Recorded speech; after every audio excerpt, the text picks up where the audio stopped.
Ya. Hah? Terus Aduh. buku Gunung Cermai juga kalau memang mau juga Menarik. ada. Ada ya? Menarik. Mau? Oke, boleh. Boleh. Jadi buku Silakan. topi, cangkir, boneka. Buku Cermai. Terus sama barangkali nanti Mbak Ari itu yang dari Pak Direktur PJLK, ini yang buku eh, Ya, Pak. pariwisata alam 54 TN kan di PJLK kan masih ada stok. Ini menarik sekali ini Iya. untuk generasi milenial lebih mengenal Taman Nasional di Indonesia. Oke, siap, Pak. Nanti sebentar. Asik. Nodong nih. Sebentar dulu, saya Ya, tanyakan terima dulu kasih banyak stoknya. Pak. Jadi makin semangat. Ya, Asik. boleh dong Sisi Sidi juga pamer hadiahnya apa? Ayo Mbak Rana, mana? Milenial ada jam tangan. Bisa dibuka kan? Wow, keren. Wah, bagus. Set. Untuk yang suka traveling, adventuring. Kemudian ada hammock sleeping bag. Wow, keren. Banyak hadiahnya nih. Mas Harle topinya, oh itu jam tangannya. Topinya buat hadiah ya Mas Harle ya? Ya dipakai. Mas, kalau Mas Harle itu topinya buat hadiah, nanti kan Mas Harle dapat lagi. Aku kalau nggak pakai topi ini kayak setengah nyawaku hilang. Lah, segitunya. Nah, kita sambil menunggu sekali lagi Pak Dirjen KSDAE akan bergabung dengan kita semua pada kesempatan ini dan Bapak Dr. Nandang Prihadi, Direktur PJLHK yang akan bergabung. Siap. Mohon kesabaran Nambahin lagi boleh Mbak Rana? Oh dong. Kalau ngomongin konservasi, kita nggak ngomongin terkait satwa liar kita, kayaknya kurang afdol. Tapi kebetulan kalau di sini kan adanya macan tutul hanya diwakili oleh Bu Nikani tadi ya. Nah, sementara di belakang kan itu ada gambar badak. Nah, ini emblem badaknya aja mau nggak? Oh, boleh. Kalau sudah badak, nanti muncul berikutnya. Ada gajah. Oke. Banyak. Ada orangutan, harimau, dan ada orangutan. Oke ya? Oke, siap. Tolong dicatat ya. Catat. Supporting. Tolong yang adik-adik semua yang sudah join untuk di-invite teman-temannya, di-endorse. Kita sambil merayu Mas Kus dan teman-teman dari Direktorat PJLHK, siapa tahu keluar lagi hadiah selain dari di project gitu ya. Ya, maaf Mbak, ada beberapa teman-teman yang ada kelas kultur sore ini. Oh, oke. Nggak bisa dua account ya? Udah ada Pak Dirjen tuh, Mbak Rana. Pak Dirjen, selamat bergabung. Udah mau sekarang, ayo. Semangat. Semangat. Baik, saya akan Pak Dirjen nggak mau kalah. Sudah mau ngasih hadiah juga maksudnya. Tapi diperintahkan ke Pak Kus nanti nyerahkannya. Ini gimana ngirim hadiahnya ke teman-teman itu ya, Bu? Lewat Pak Kus, Pak. Kita akan kirimkan melalui Kus, Pak. Ini khusus Ciremai ya? Bukan, Pak. Di project gabungan. Iya, maksudnya nanti kalau yang dari jauh gimana ngasih hadiahnya? Dikirim nanti sama Mbak Rana, Pak. Kirim ya, gosen ya. Siap. Oke, boleh dimulai. Ya, izin Pak Dirjen. Assalamualaikum warahmatullahi wabarakatuh. Waalaikumsalam warahmatullahi wabarakatuh. Izinkan saya membuka acara pada hari ini untuk diskusi santai bersama para milenial. Nanti saya akan melaporkan siapa saja yang bergabung di sini kepada Bapak Dirjen KSDAE Kementerian Lingkungan Hidup dan Kehutanan. Saya atas nama Project Manager CCCD mengucapkan terima kasih dan apresiasi luar biasa atas kesediaan Bapak Dirjen KSDAE, Pak Direktur PJLHK, Bapak Kuswandono, dan Mas Harley sebagai pegiat alam yang join kepada Project CCCD dalam rangka memperingati Hari Konservasi Alam Nasional 2020 yang kami sudah mendapatkan undangannya. Mohon izin Pak Dirjen, tetapi karena kami belum diperbolehkan untuk travel, tanpa mengurangi semangat, spirit, dan apa? Bajunya udah dipakai. Bajunya sudah. Keren. Paling tidak kami tetap mengirimkan dan mengajak para generasi muda untuk terus menggaungkan nilai-nilai konservasi kepada mereka. Pada kesempatan ini, saya juga perlu melaporkan kepada Bapak Dirjen, bahwa Project CCD melalui Instagram hari ini yang join baru 63 orang, tetapi kita relay langsung melalui IG Live juga dari IG CCD. Kami membuat filter yang bertemakan tentang konservasi alam. Dari filter yang sudah kita unggah 3 hari yang lalu, perlu kami laporkan mendapatkan impression dari masyarakat luas sebanyak 28.400 orang. Kemudian yang sudah memposting atau try sebanyak 1.800-an orang. Jadi buat teman-teman yang sudah mengikuti kuis, saingannya banyak, tetapi hadiahnya juga banyak, Pak Dirjen. Baik, perlu kami informasikan informasi poster terkait dengan diskusi online ini.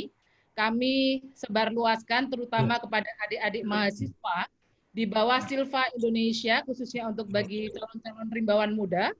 Kemudian ini kami dari masyarakat lokal di Lampung dan juga di Malang di Project Site bergabung dengan kita Pak Dirjen sebagai local champion dari cross cutting capacity development. Baik, perlu sedikit saya informasikan karena salah satu kuisnya itu mempertanyakan di manakah penyelenggaraan 5 lokasi Hari Konservasi Alam Nasional 5 tahun ke belakang. Izinkan saya untuk memberikan informasi bahwa Hari Konservasi Alam Nasional 2015 itu diselenggarakan di Taman Nasional Ujung Kulon. Kemudian 2016 ada di Taman Nasional Bali Barat. 2017 ada di Taman Nasional Baluran. Di 2018 ada di TWA Batu Putih, Sulawesi Utara. 2019 ada di TWA Muka Kuning, Batam. Dan yang hari ini baru saja ditutup oleh Bapak Dirjen di Taman Nasional Kutai, Kalimantan Timur. Baik, Bapak Dirjen, nanti izinkan sebelum kita diskusi santai, nanti Pak Dirjen juga saya todong nih Pak, hadiah-hadiahnya pasti harus ada pertanyaan buat teman-teman milenial yang lainnya. Jadi pada kesempatan pertama Bapak Dirjen KSDAE, Bapak Insinyur Wiratno MSc, mohon kami diberikan pesan dan arahan Bapak terkait bagaimana sih generasi milenial dalam pengelolaan konservasi dan peran-perannya. Dan harapan Bapak Dirjen untuk melihat kami yang masih muda, memang masih muda ya Pak ya saya. Ini apa harapan ke depan yang Bapak harapkan ke depan? Monggo Pak Dirjen, waktunya. Sekali lagi kami masih menunggu jumlah followers yang ada di IG Live, nanti akan kami laporkan setelah pesan dan arahan Bapak Dirjen KSDAE. Waktu dan tempat kami persilakan Bapak. Terima kasih Mbak Ratna, Direktur PCL hadir juga,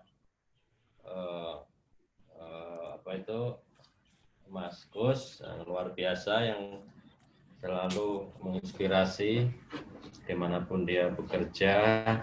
Mas Herle, kita tahu siapa Mas Herle, selalu ke gunung-gunung di hampir di seluruh Indonesia. Dia salah satu penulis gunung yang luar biasa, ya.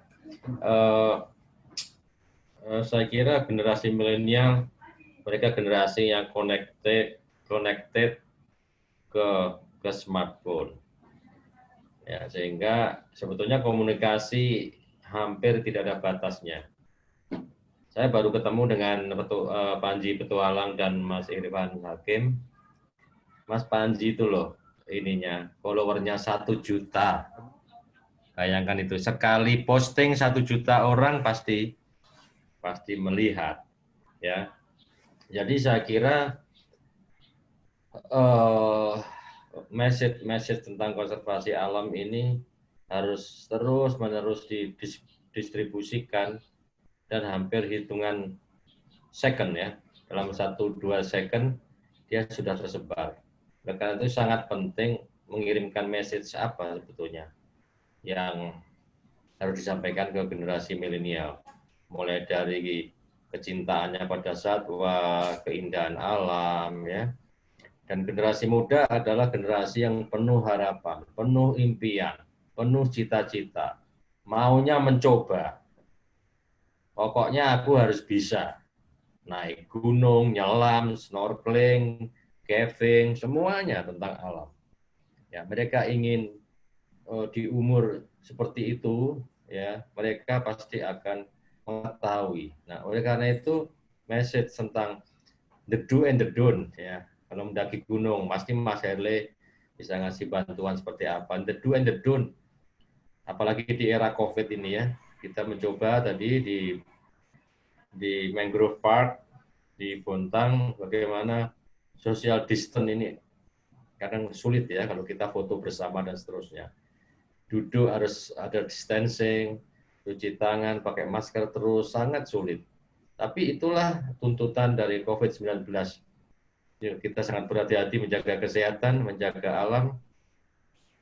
Dan saya kemarin naik safari di Baluran pada waktu malam hari, dan di pagi hari luar biasa. Taman Nasional yang nggak ada pengunjungnya itu kita bisa menyaksikan ribuan rusa, ratusan kerbau, dan semua seperti alam bercerita kepada kita. Alam ini, saya kira tidak ada planet yang bisa dihuni. Sejauh kehebatan ilmu pengetahuan manusia, sampai NASA mengirimkan kendaraan tanpa awak ke berbagai macam planet, belum ditemukan satu planet yang kalau dari jauh kebiruan yang luar biasa cantiknya, ya. Bulan aja kalau kita lihat cantik, tapi setelah dekat dia isinya batu. Jadi planet inilah planet yang dihuni ras namanya manusia. Uniknya manusia ini mempunyai sifat, ya, dia mendapat mandat sebagai khalifah, wakil Tuhan di bumi, tapi dia juga mempunyai, ya, sikap merusak alam. Ya, kerusakan alam sebagian besar saat ini di abad 20-21 ini disebabkan oleh ulah manusia. Dan oleh karena itu generasi ke depan harus mengkoreksi apa yang terjadi pada saat ini agar mereka tidak mengulangi lagi dengan belajar sebanyak-banyaknya dari cara kita mengurus alam ini. Dan mereka segera diberikan kesempatan untuk berperan serta. Maka webinar ini juga salah satu bentuk agar mereka kita beri kesempatan seluas-luasnya untuk bersentuhan langsung dengan alam. Apakah di Taman Nasional, apakah di Taman Wisata Alam, di ujung gunung, di laut, di kawasan kars, semuanya. Ya. Dan itu saya kira pesan saya, kesempatan inilah yang kemudian hasil webinar itu kita harus bisa membuat jejaring kerja, jejaring komunikasi yang terus dirawat. Ya, tadi di Kutai saya mendapatkan anak-anak muda yang diberi nama mereka Laskar Kutai, anak-anak muda. Mereka bersemangat untuk mendengarkan dan mencatat. Nah ini, mendengarkan, mencatat, dan belajar di alam. Saya kira itu pengantar dari saya, Bu Ratna. Monggo silakan dilanjutkan. Pak Dirjen, ada hal yang menarik sedikit waktu bedah buku kemarin melalui HKAN, Pak Dirjen menulis legacy Pak Dirjen selama ini dengan wisata intelektual, pesan-pesan yang harus bisa diambil biar teman-teman yang lain juga pada beli ini Pak Dirjen. Jadi ini kan seperti novel ya, setiap bab selesai gitu Pak Dirjen. Ada sedikit dari Pak Dirjen, mohon izin. Iya, itu tulisan 15 tahun lama sekali. Terima kasih pada Mas Bisro yang bekerja dalam diam. Menulis buku adalah bekerja dalam diam, penuh kesunyian. Ya memang kalau bedah buku gegap gempita kemarin, tapi kan itu prosesnya lama. Nah, isi buku itu adalah pengalaman-pengalaman saya, dan tentu saya berharap Mas Harle juga mempunyai penulis buku yang luar biasa tentang alam, ya, langsung bersentuhan. Kemarin buku terakhir itu tentang Tambora, ya, Tambora, kemudian jalur pendakian Tambora yang sangat bersejarah dan seterusnya. Saya kira kita harus juga belajar menulis sebanyak-banyaknya. Nggak usah membuat buku, membuat caption, membuat statement, membuat quote di media massa, tapi dibuat berdasarkan hati nuraninya, apa yang dia rasakan. Nah, ini yang tidak diajarkan di sekolah-sekolah formal, saya kira. Saya itu bagian dari tulisan saya. Sebetulnya buku-buku saya selain itu bisa di-download di IW Center ya, ada ya di situ ya. IW Center. Oke Pak, di @IW Center ya.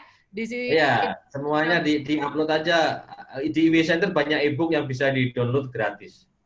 Oke Pak. Kecuali wisata intelektual belum diinikan. Bisa dibeli di Shopee. Di Shopee, oke. Di Shopee, di Shopee bisa beli 225.000 plus ongkos kirim. Yaitu hasilnya dipakai untuk mencetak ulang lagi, bukan untuk saya. Mencetak ulang lagi dan akan disebarkan lagi sebanyak-banyaknya. Baik, Pak Dirjen, hal yang menarik tadi ada dua hal. Bahwa generasi muda itu harus mengkoreksi dan belajar untuk membangun dan mengelola jejaring. Bahasa Bu Menteri adalah corrective action bersama-sama. Betul ya Pak Dirjen ya? Kemudian generasi muda harus tidak hanya listen, you remember, see, you know, tapi harus do, you will understand. Begitu Pak Dirjen? Yang harus karena when you do, you use your heart. Sensing, proses sensing adalah perpaduan antara pikiran ya, dan tangan dan kaki bersentuhan dengan alam. Itu akan berbeda prosesnya. Biasanya Pak Dirjen membuka dengan open mind, open heart, open heart, and open will. Open mind itu kosongkan pikiranmu, jangan belum apa-apa sudah itu salah, itu tidak benar. Saya kan dokter, saya kan profesor, enggak. Open your mind artinya mengosongkan hati dan pikiran kita sehingga suara alam masuk ke dalam kita, memberitahu. Ya, Tuhan mencipta melalui manusia. Jadi tidak ada property right di manusia sebetulnya. Semuanya milik Tuhan. Terima kasih Pak Dirjen. Saya banyak nanti sekali. yang paling ini dikasih hadiah buku saya masih ada, kira-kira mau dicetak lagi. Tapi saya akan leave dulu karena saya akan mengikuti lewat HP. Saya akan menuju Samarinda dan saya akan memantau terus diskusi yang menarik dengan generasi milenial. Ini generasi Z namanya. Generasi Z. Terima kasih sekali lagi Pak Dirjen atas waktunya. Stay happy and healthy Pak Dirjen. Salam tangguh, salam motivasi. Mohon nanti pertanyaan bagi teman-teman yang sudah join bisa di WA kepada kami untuk kami floorkan dan kami akan membuka siapa cepat dan benar dia yang akan mendapatkan hadiah. Mungkin Pak Dirjen suatu kehormatan apabila Pak Dirjen memiliki dua pertanyaan langsung bisa disampaikan sekarang atau nanti sekarang yang tanya pertama akan dapat buku saya, yang kedua dapat buku saya. Silakan. Ada? Silakan. Kami membuka floor kepada participants baik IG live maupun partisipan. Silakan ada yang bertanya mungkin bisa raise your hand. Kasih thumb untuk mendapatkan hadiah dari Bapak Dirjen 2 buah buku wisata intelektual.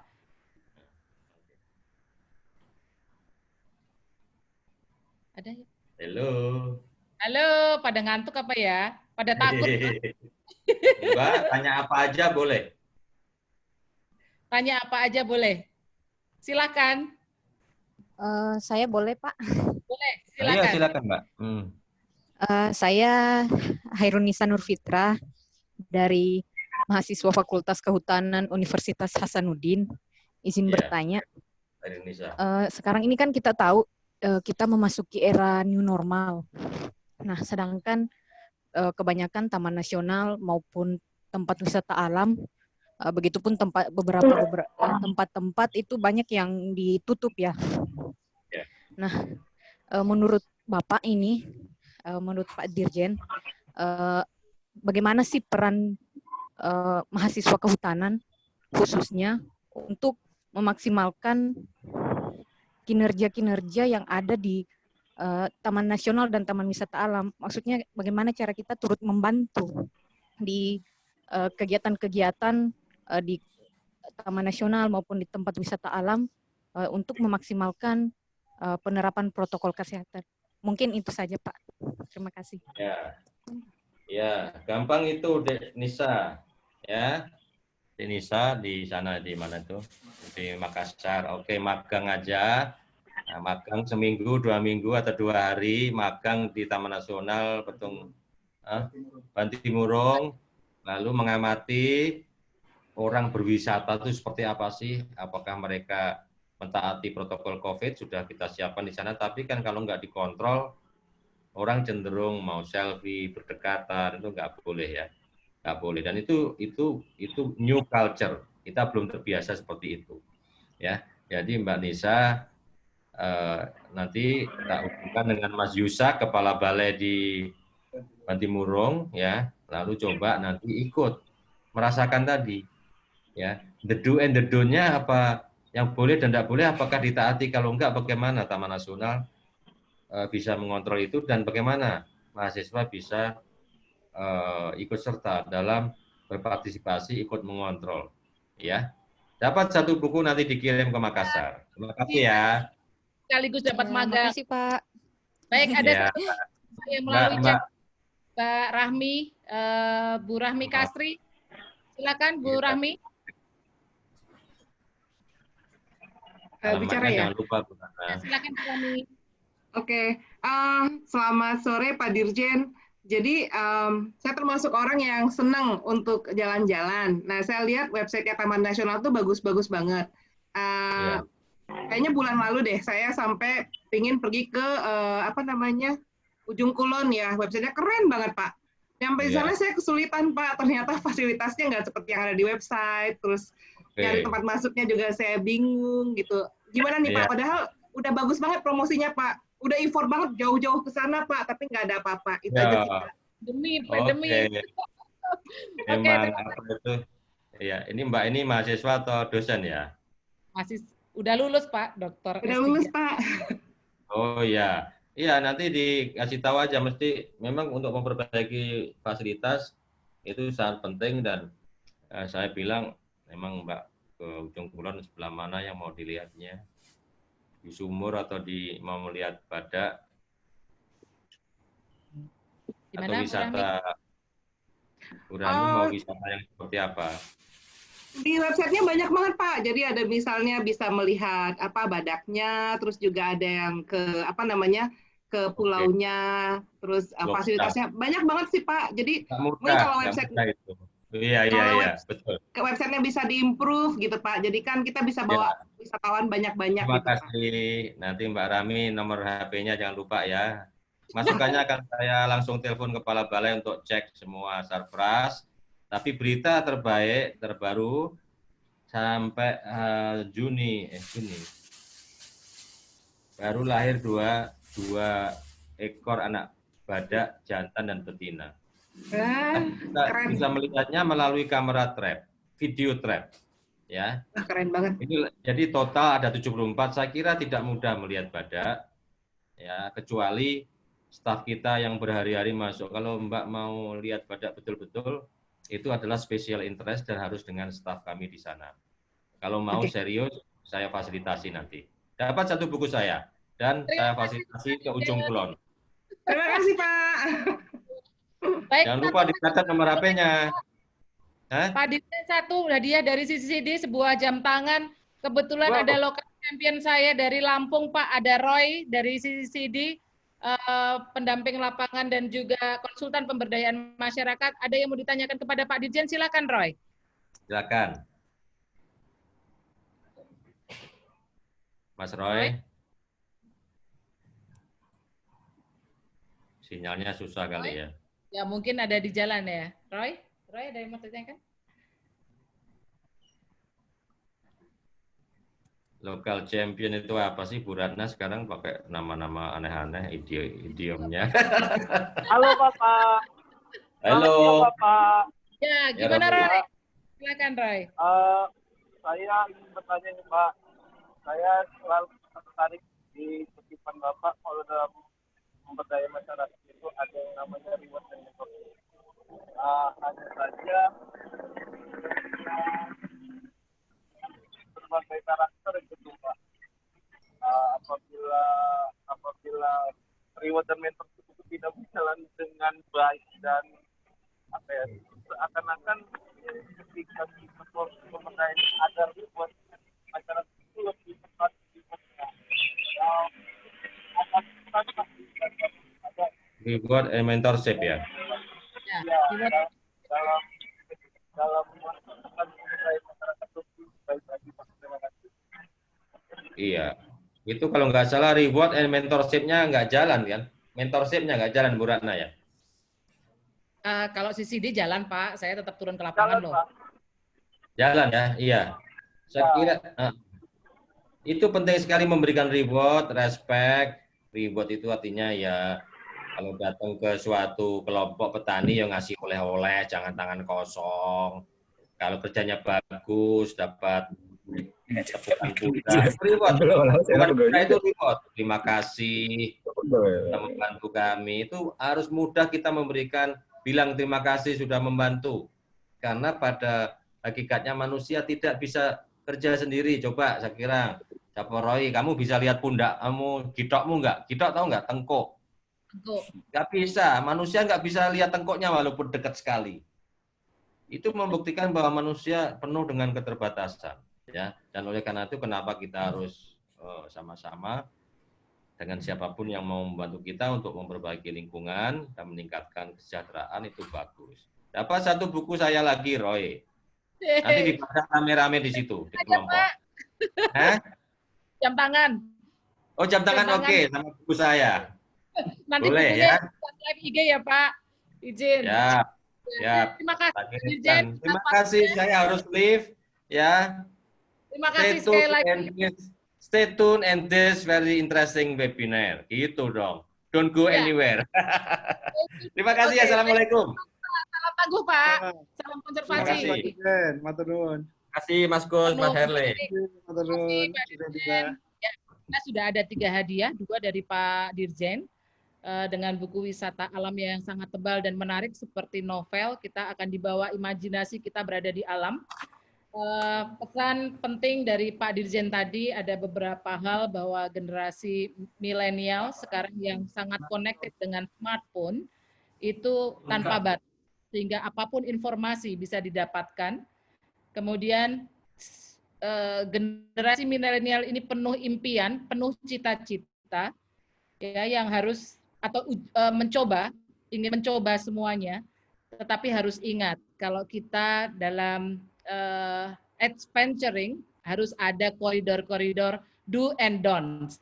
Tetapi do and don'ts nanti akan dijelaskan lebih detail oleh pegiat alam kita, Mas Harley. Seperti apa sih ya generasi milenial yang don di alam itu seperti apa? Poin penting bahwa kita semua adalah sebagai khalifah atau memang diciptakan Tuhan, bisa menjadi perusak, bisa juga menjadi orang yang memberikan kontribusi dalam perlindungan dan konservasi. Kemudian tadi jangan lupa membangun dan juga mengelola jejaring yang sudah ada, bahwa kita akan terus berkoneksi satu sama lain sampai kita selesai dalam tugas kita di dunia ini. Baik, untuk mempersingkat waktu, saya menggreeting Pak Direktur PJLHK, Bapak Dr. Nandang Prihadi, yang sudah bergabung dengan kita semua. Pak Nandang. Halo, selamat sore. Saya selamat malam, kalau di sini udah hampir malam ini. Oke, selamat malam, selamat sore menjelang petang, Pak.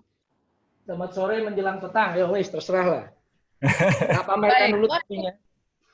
Sudah memakai kopi juga nih Pak Direktur. Terima kasih atas waktunya, luar biasa. Saya mengapresiasi, selamat Pak atas penyelenggaraan HKAN 2020 di Taman Nasional Kutai. Saya mengikuti live, sukses. Semoga pulang ke Jakarta tidak membawa klaster baru dan stay healthy buat semuanya. Walaupun saya melihat memang sangat selektif sekali berada di acara HKAN 2020 ini. Baik Pak Direktur, sekali lagi saya menyampaikan apresiasi atas waktu Bapak.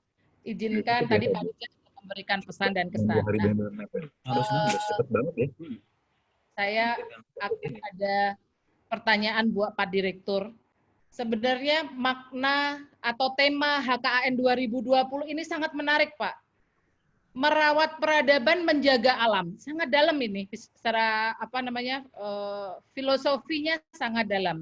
Nah, saya ingin mendapat cerita sebagai Direktur PJLHK, makna ini apa sih arti sesungguhnya gitu ya menurut kita, dan apa namanya, apakah spirit to conserve seperti tema HKAN 2019 yang lalu ini bisa connected dengan tema yang sekarang. Mau nggak Pak Direktur PJLHK? Makasih Bu Ratna. Anak-anak semua, adik-adik, teman-teman generasi apa ini? Pokoknya milenial. Lengkap Pak, ada yang milenial, ada yang milenium. Milenium. Ada yang seangkatan saya juga, saya lihat itu ada Pak Sony. Banyak Pak kita hadir pada hari milenial lah. Pokoknya anak-anak muda, karena kita di bawah 60 tahun, kalau menurut PBB kan masih generasi muda semua.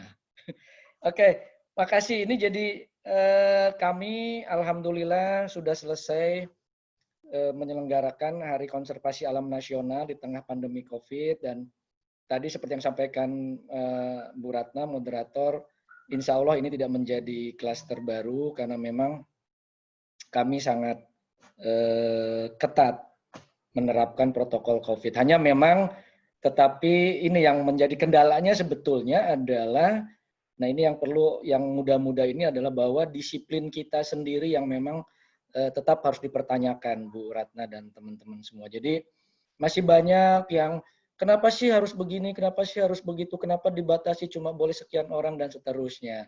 Mereka tidak memahami bahwa kita membatasi itu karena memang diperlukan, karena memang dipersyaratkan, dan ini yang perlu ditanamkan oleh generasi muda bahwa aturan yang dibuat itu, kalau dulu Bu Ratna, zamannya saya, zamannya Pak Kus adalah ada PMIO, aturan itu dibuat untuk dilanggar. Tapi mudah-mudahan generasi muda yang sekarang tidak berprinsip seperti itu ya Pak Kus, tapi aturan itu dibuat untuk dipatuhi karena itu untuk kesehatan kita bersama.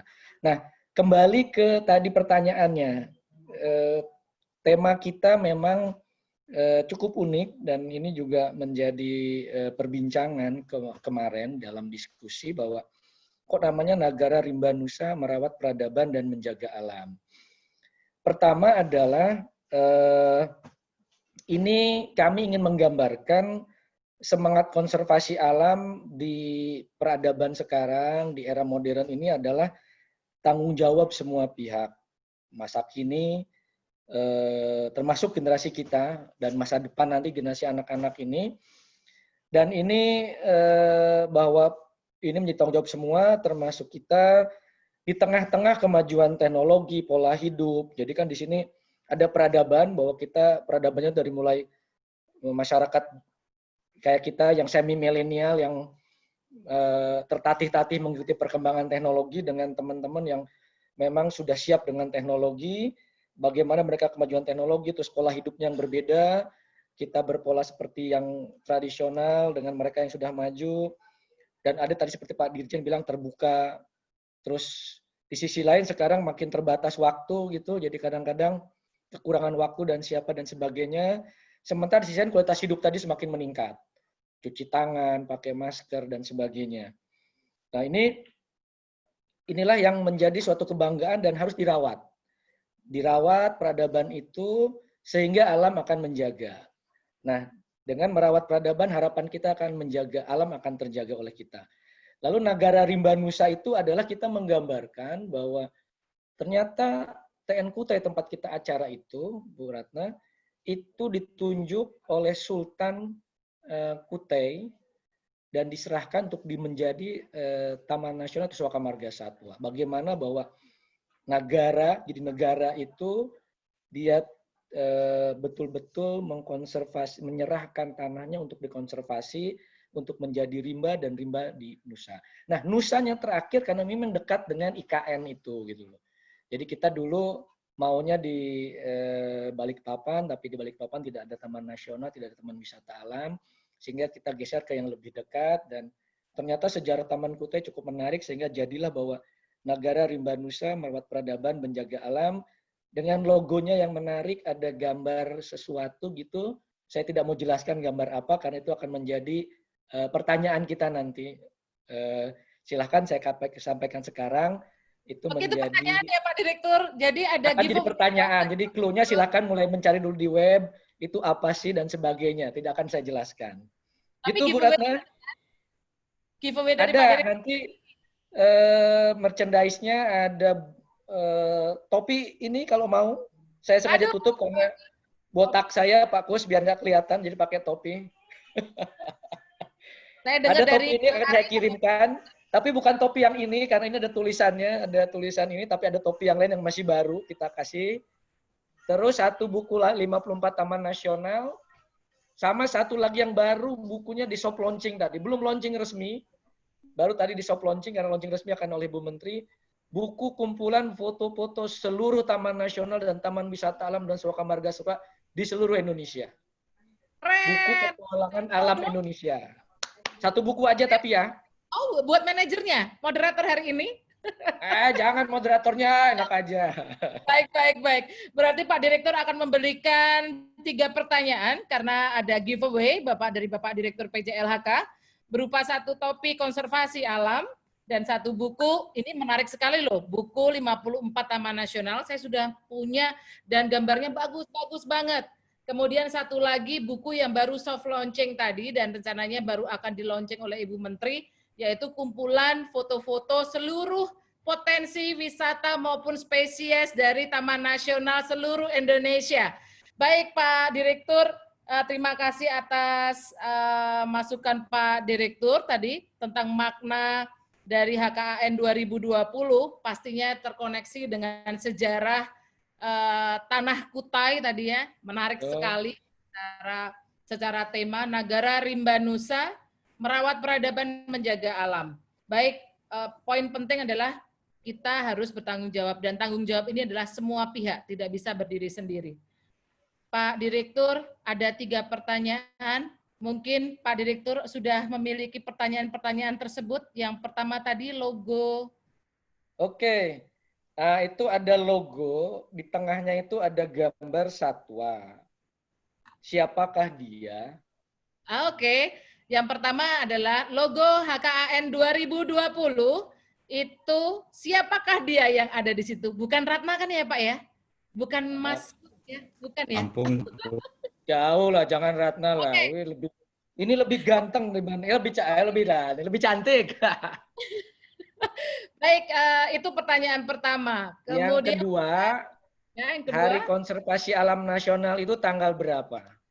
Oke, baik, tadi saya lupa di greeting pertama. Sebenarnya Hari Konservasi Alam Nasional diperingati setiap tanggal berapa, kemudian sesuai dengan Kepres nomor 22 yang saya ingat tahun 2009, ya. Kemudian saya minta tim admin untuk mengecek siapa jawaban paling benar pertama untuk pertanyaan. Yang ketiga belum, moderator.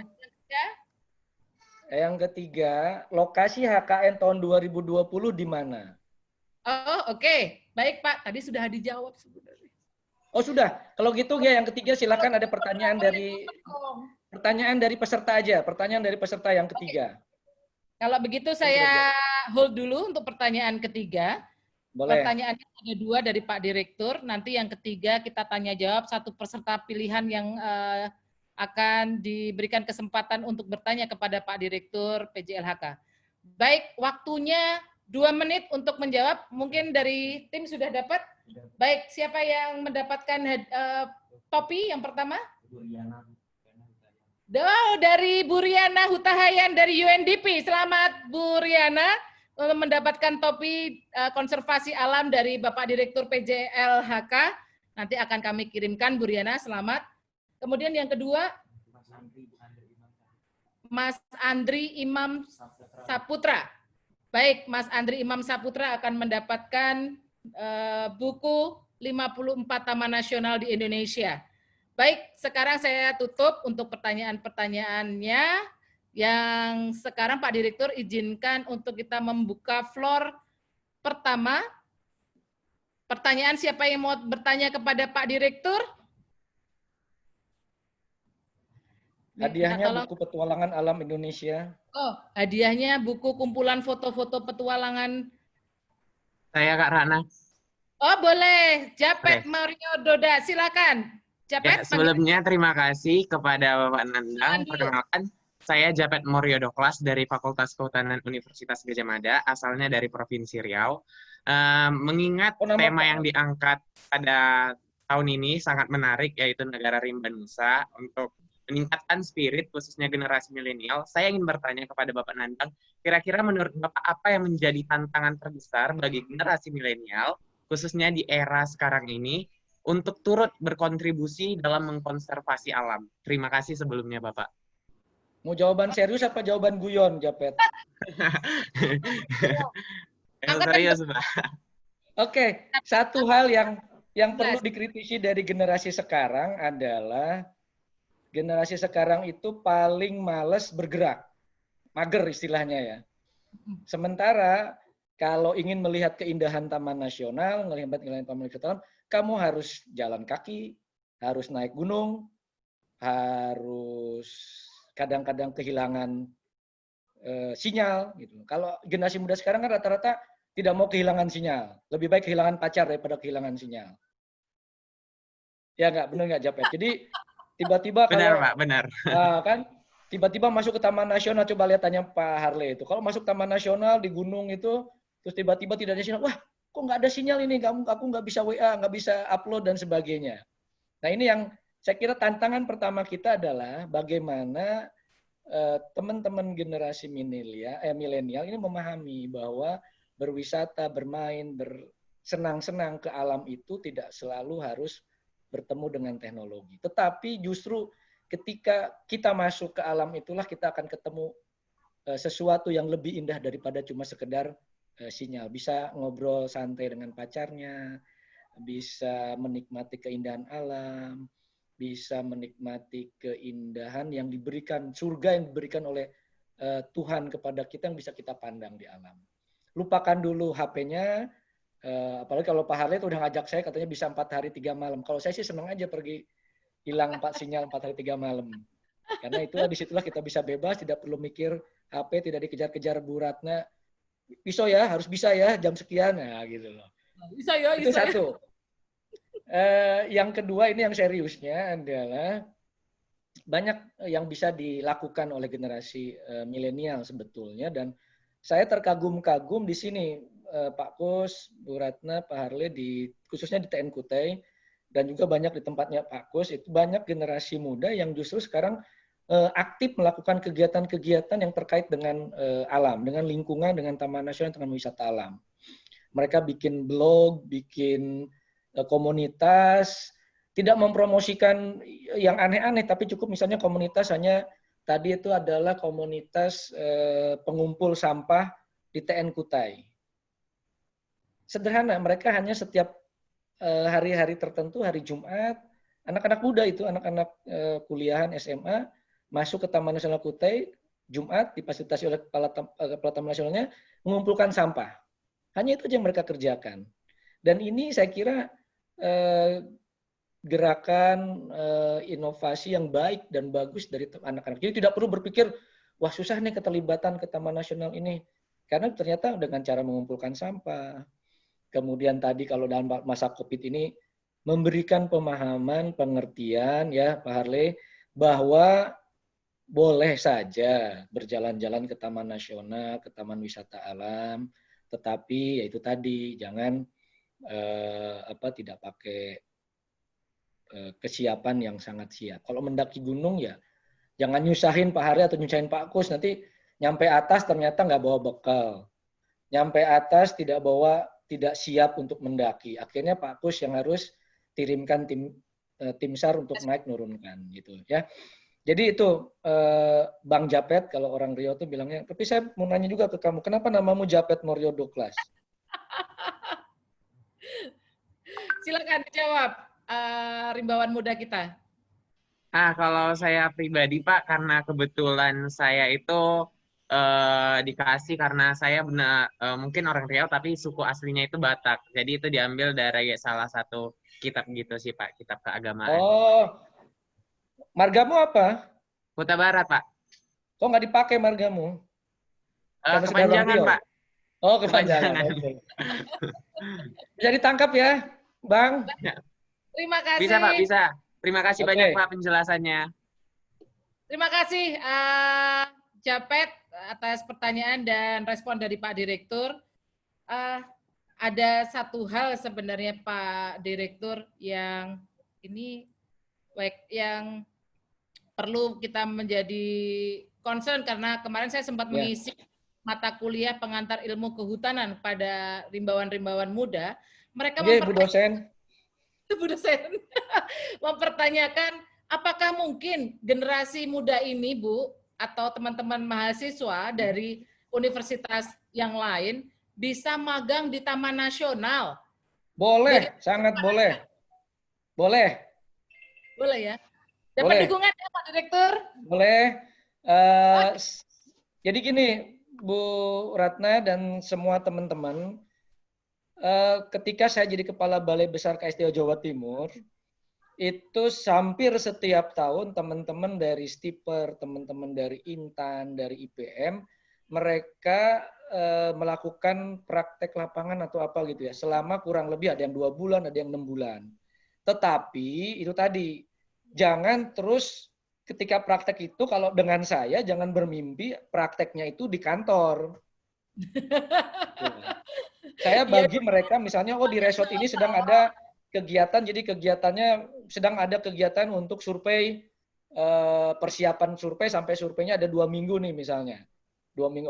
Saya kirim ke sana, dia ada 2 minggu, 3 minggu, sehingga mulai dari persiapan surveinya, bagaimana membuat rancangan kerja nanti di lapangan, bagaimana nanti persiapan bahan-bahannya sebelum ke lapangan dan seterusnya, kemudian pergi ke lapangan mengumpulkan datanya, pulang mengkompilasi data, membuat laporannya, selesai, baru kita pindahkan ke seksi atau resort yang lain. Jadi selama 3 bulan tuh mereka keliling, tidak ada yang, walaupun mungkin ada lah 2 hari 3 hari mereka di kantor, tapi di kantor pun di kantor seksi, di kantor resort gitu. Jadi kebanyakan ya biar mengenal di lapangan. Tapi kalau bermimpi, kalau saya misalnya kalau nanti ada yang mengajukan secara ini, kalau saya mendingan begitu daripada mereka tinggal di kantor, apa yang bisa dipelajari di kantor tidak banyak.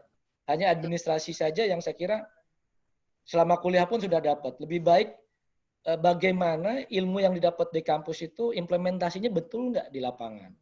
Jangan-jangan dosennya ngebohong gitu loh, ngajarin bikin petak ukur tuh 2x2, 5x5, 10x10, 20x20. Di lapangan betul nggak dilakukan seperti itu. Gitu Bu Ratna, silahkan. Tetapi jangan membayangkan di kantor. Ya Pak Kus ya gitu. Jadi nanti kalau praktek juga tempatnya Pak Kus silahkan gitu. Oh ya, terima kasih Pak Direktur. Saya jadi ingat Pak Direktur waktu menjadi Kababas KSDA Jawa Timur menjadi mentor dari Project CCCD juga untuk isu-isu cross-cutting yang berkaitan dengan biodiversity dan bersama-sama dengan Balai Besar Taman Nasional Bromo Tengger Semeru. Saya mengucapkan terima kasih dalam perjalanan Project CCCD, Pak Dr. Nandang sudah mentorehkan pendampingan terhadap kami sehingga proyek ini berjalan dengan on the track sesuai dengan yang diharapkan.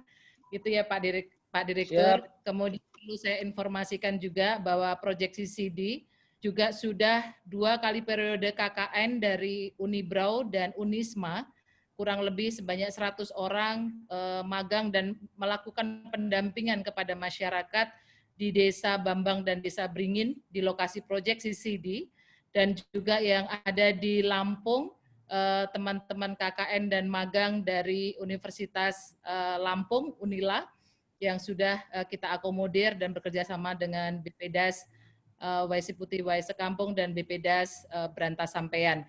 Sekali lagi, jangan pernah takut teman-teman atau anak-anak muda ini yang ingin magang dimanapun ya, mulai dari pemberdayaan masyarakat, dari mulai lapangan gitu ya Pak Direktur. Sekali lagi terima kasih. Banyak sekali ya. Tadi belum dijawab kita sebenarnya tunggu, Pak Direktur. kita tunggu. Jawabannya tadi logo HKAN tadi Bu Riana menjawab orang utan Morio. Betul Pak Direktur? Betul. Orang utan Morio adalah orang utan khas khusus di Kaltim dan lebih khususnya lagi di Taman Nasional Kutai. Baik. Kemudian jawaban yang kedua, Hari Konservasi Alam Nasional. Setiap tahun kita peringati pada tanggal berapa Pak Direktur? Sebagai jawabannya. Udah dijawab Pak Kus, itu lengkap itu. Dilengkap Pak Gus. 10 Agustus. 10 Agustus, ya. Melalui Kepres nomor 22 tahun 2009, begitu ya Pak Direktur? Ya, betul. Baik, terima kasih Pak Direktur. Tadi saya mungkin Pak Direktur terlambat join, perlu kami informasikan Aku bahwa disiram filter Bu Ratna tadi sama anak-anak, jadi teman-teman nyiram sampai berarti basah, makanya tadi ganti baju dulu. Disiram Pak sama Pak Haryono sama Bu Ami. Ya, siap. Baik, Pak Direktur, perlu kami informasikan filter tebak-tebakan dalam rangka HKAN sudah mendapatkan impression dari masyarakat luas sebanyak 28.400-an orang. Kemudian yang sudah try dan memposting ada sekitar 1.800 followers yang sudah memberikan impression atau try dan posting, sehingga nanti waktu giveaway dari filter tebak-tebakan HKAN ini akan kita cek kembali dari postingan-postingan itu mana yang akan menjawab dengan benar. Ada 30 varian pertanyaan sebenarnya Pak Direktur, sehingga memang susah sih bagi teman-teman yang masih muda-muda, tetapi kan tadi Pak Dirjen sudah mengingatkan bahwa generasi muda sekarang adalah berhubungan dengan smartphone yang artinya tanpa batas, sehingga mendapatkan informasi dari mana saja. Baik Pak Direktur, ada pesan yang mau disampaikan sebelum saya lanjut ke narasumber yang ketiga? Saya kira pesan utamanya adalah jangan lelah untuk merawat alam, karena dia akan menjaga kita. Oke, jangan lelah merawat alam, karena alamlah yang akan menjaga kita. Betul ya Pak ya? Ya, betul. Berarti boleh juga dong saya bilang itu merupakan our solutions in nature. Boleh ya, Pak Direktur? Direktur? Baik, terima kasih Pak Direktur atas waktunya. Kalau masih mau join, monggo. Terima kasih juga giveaway-nya yang sudah diberikan kepada kami. Sukses Sama-sama, terus. Bu Ratna. Terima kasih. Kalau kita ketemu, saya akan guyur Pak Direktur juga, gitu ya. Jangan. Oh, jangan. Saya ikut guyur ya, Pak Dir. Guyur ya. Ya, ikut ini. Oke, tadi yang kena aku sama Nur Patria itu. sama Sabto. Oke, stay happy and healthy Pak Direktur. Oke, sukses makasih. selalu. Oke. Siap. Saya lanjut pada kesempatan ketiga. Ini teman lama saya, seringnya itu marahin saya kalau saya naik darah gitu ya. Pak Kuswandono ini sama-sama seringnya ngospek saya. Saya waktu beliau bertugas di Leuser, saya diajak patroli naik gajah dengan Pak Kus ini.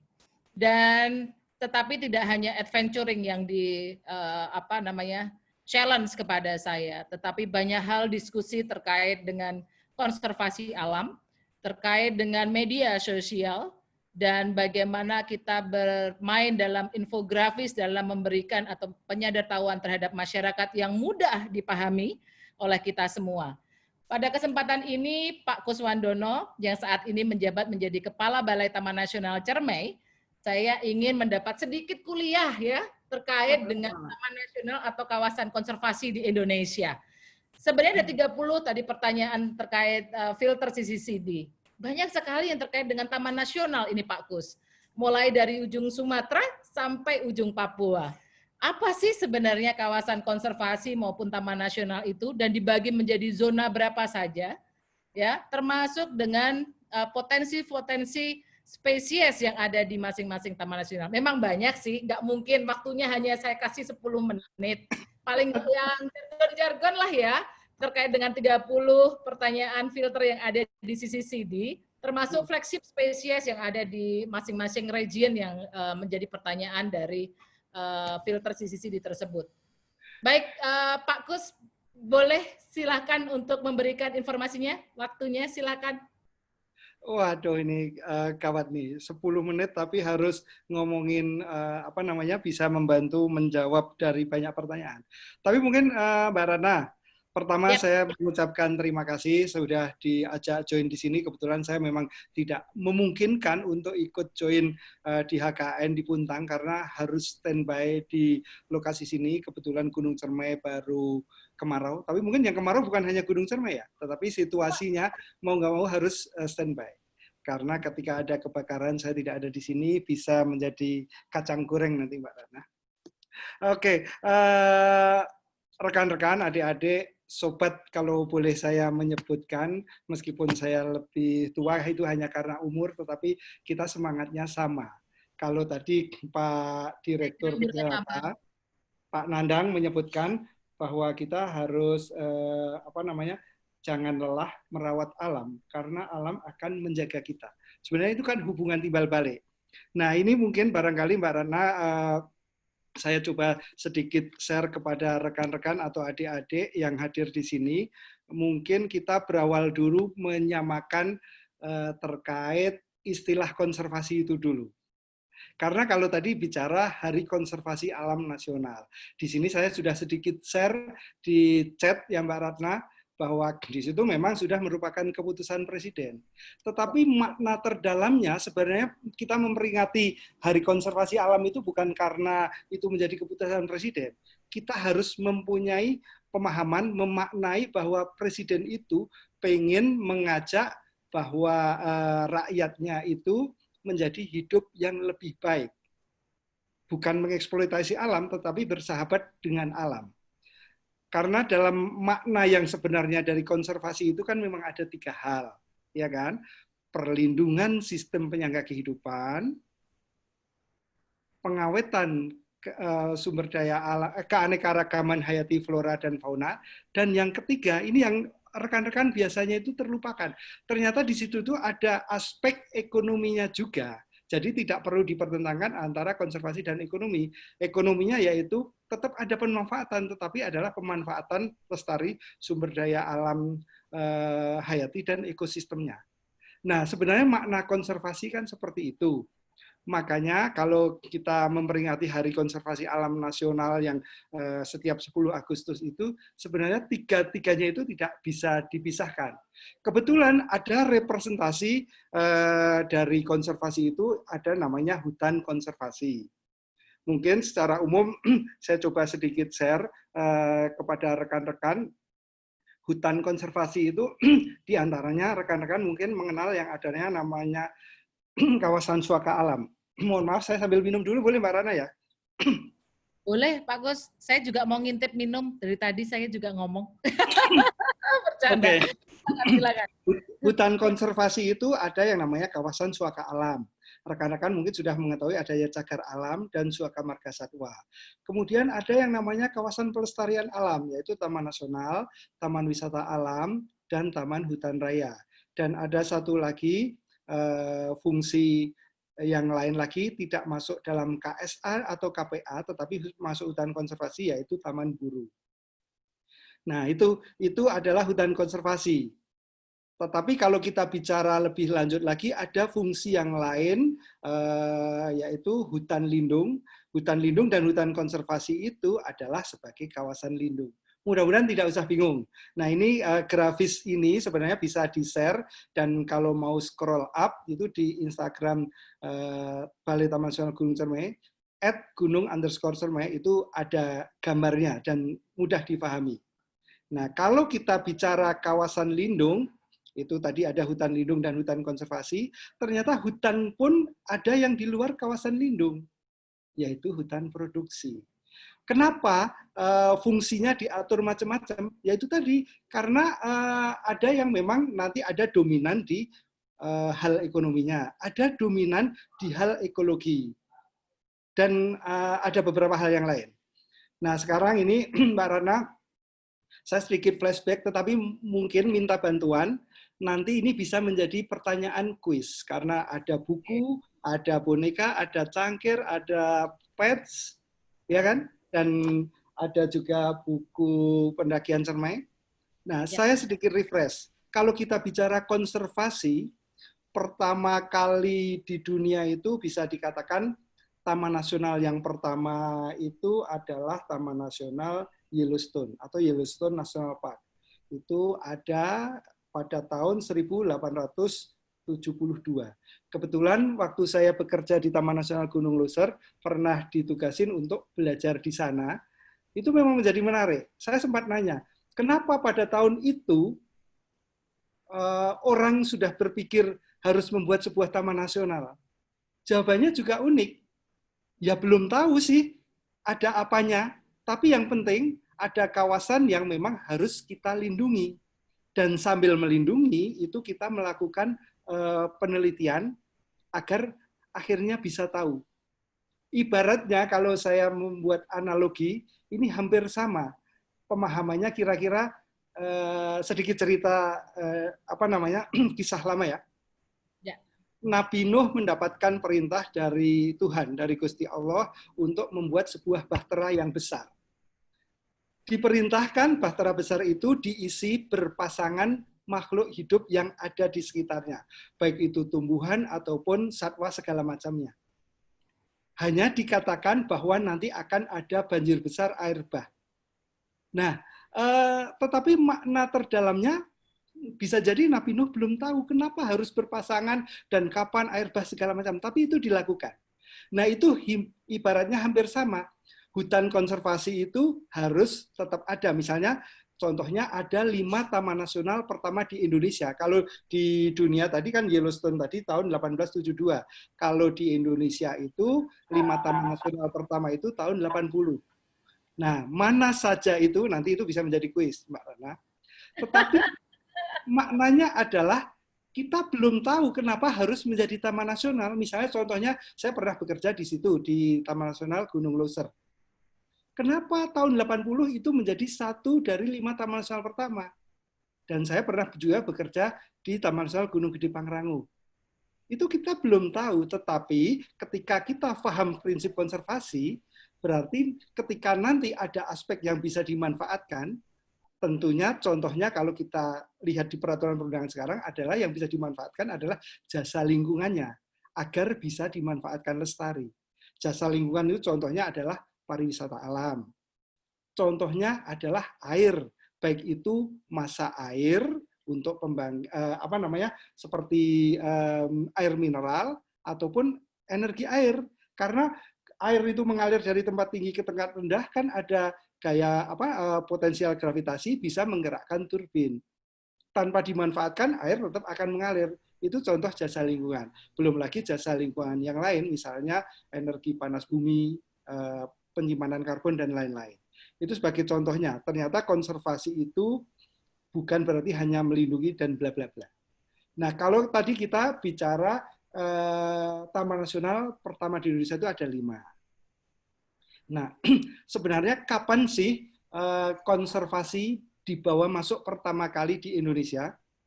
Ini ada yang menarik, dan kebetulan sudah ada bukunya.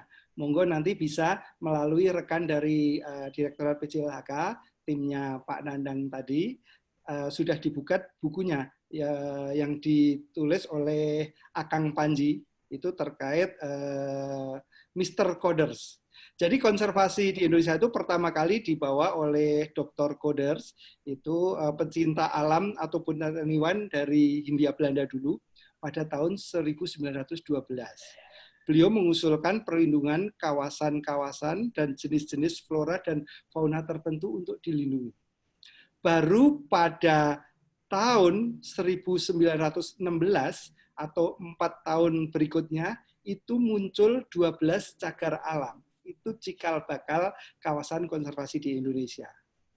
Nah, kira-kira gambarannya seperti itu.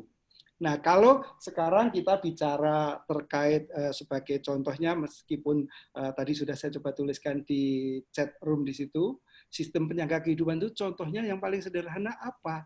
Sederhananya contohnya adalah misalnya Taman Nasional Gunung Cermai. Menurut sejarahnya, Gunung Cermai itu memang ada sebelum kita lahir pun sudah ada Gunung Cermai. Tetapi fungsi kawasannya itu ternyata terjadi peralihan fungsi beberapa kali. Yang ada di dalam catatan, Gunung Cermai itu sejak tahun 1930 itu pernah menjadi hutan lindung. Kemudian pada tahun 78 itu menjadi hutan produksi. Nah, kemudian pada tahun 99 ada yang sebagian menjadi hutan lindung dan hutan produksi. Dan di 2003 itu seluruhnya kembali menjadi hutan lindung.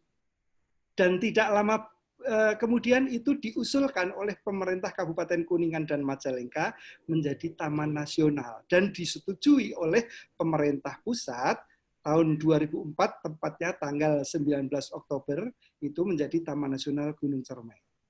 Nah, sekarang yang menjadi menarik adalah Gunung Cermai itu ketika menjadi taman nasional, luas kawasannya yang ditunjuk itu adalah sekitar tidak sampai 15.000 hektar.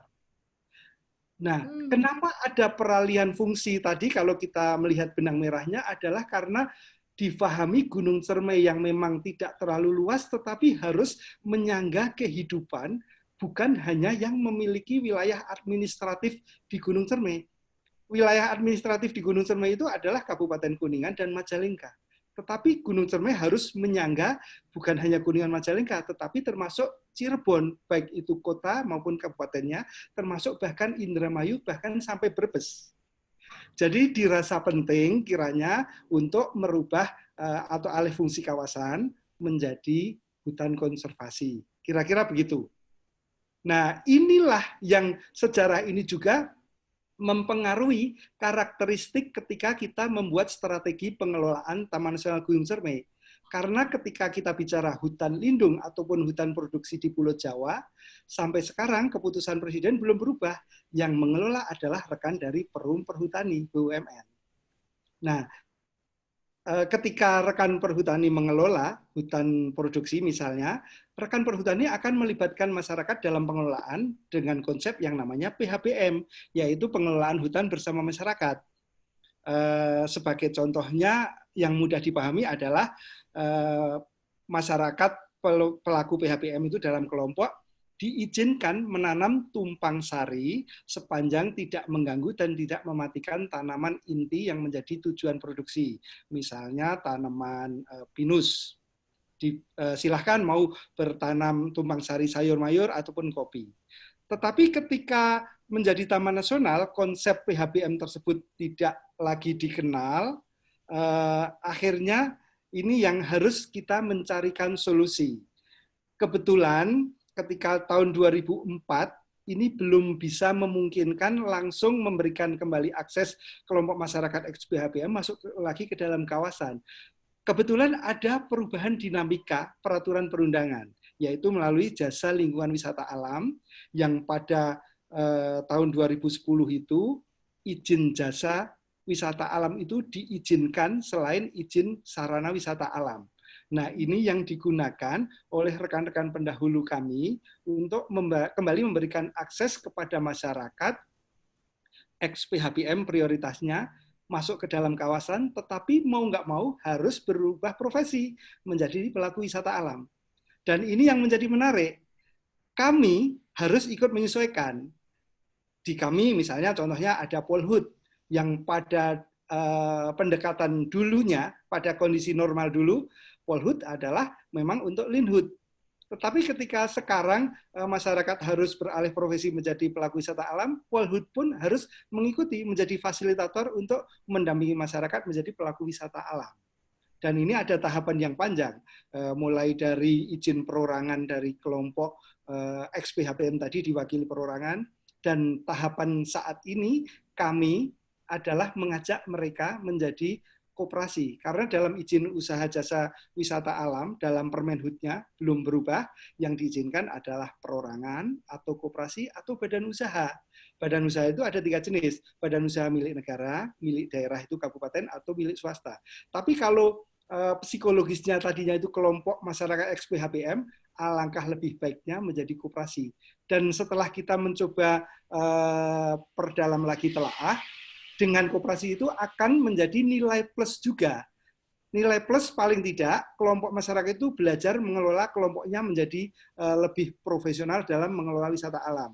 Karena mereka juga mengelola finansialnya juga menjadi lebih baik. Dan suatu saat ini, Mbak Ratna, yang menjadi penting, mereka bukan hanya memiliki izin jasa, yang kalau dalam koperasi itu nanti setiap 5 tahun harus diperpanjang. Tetapi suatu saat mereka akan bisa juga mengajukan izin sarana ke Ibu Menteri, dan menurut aturan kalau izin sarana itu disetujui, mereka akan mengelola kawasan wisata alamnya itu dalam jangka 55 tahun dan bisa diperpanjang lagi pada periode berikutnya sesuai aturan. Nah, ini yang menurut tonggak sejarah pendahulu kami disebutkan masyarakat ikut berdaulat di dalam mengelola kawasan Gunung Cermai. Bisa jadi dalam sejarah saya kebetulan berpindah-pindah belajar bekerja di Taman Nasional, pernah di Taman Nasional Gunung Halimun Salak, Gede Pangrango maupun Taman Nasional Gunung Leuser. Pendekatan ini belum saya lihat di Taman Nasional yang lain karena memang barangkali sejarah fungsi kawasannya beda. Nah, itu sehingga menjadi unik. Zonasi yang dilakukan oleh Taman Nasional pun unik.